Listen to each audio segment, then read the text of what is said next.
பெண்களின் கண்ணியத்திற்கு எதிரானது என்று கட்சி சார்பற்றவர்களும் நினைக்கக்கூடிய ஒரு கருத்தாக அது அமைந்துவிட்டது. ஆகவே அது குறித்தவர் கட்டாயம்.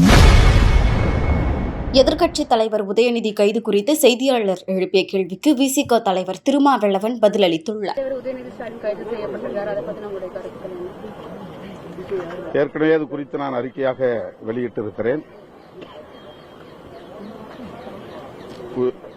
உயர்நீதிமன்றம் அவரை விசாரணைக்கு பின்னர் விடுவிக்க வேண்டும் என்று ஆணையிட்டிருப்பதாக தெரிய வருகிறது.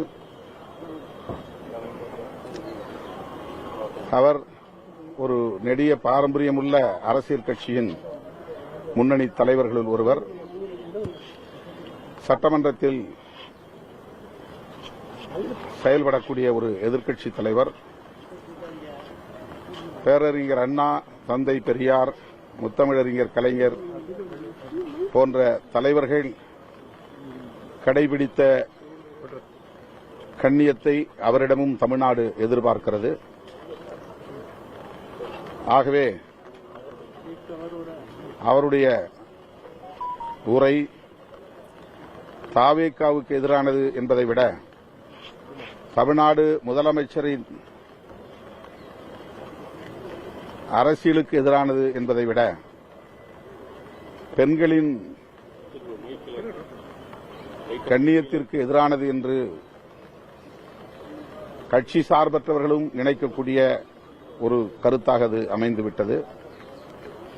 ஆகவே அது குறித்தவர் கட்டாயம் மறுபரிசீலனை செய்வார் அல்லது வருந்துவார் என்று நான் நம்புகிறேன். யாராயிருந்தாலும் நான் உட்பட நம்முடைய உரைகளில் பெண்களை கேலி செய்யும் வகையில் அல்லது கொச்சைப்படுத்தும் வகையில் பேசக்கூடாது என்பதில் உறுதியாக இருக்க வேண்டும். செய்திகளை உள்ளது உள்ளபடி தெரிந்து கொள்ள ரெஃப்ளெக்ட் நியூஸை சப்ஸ்கிரைப் பண்ணுங்க.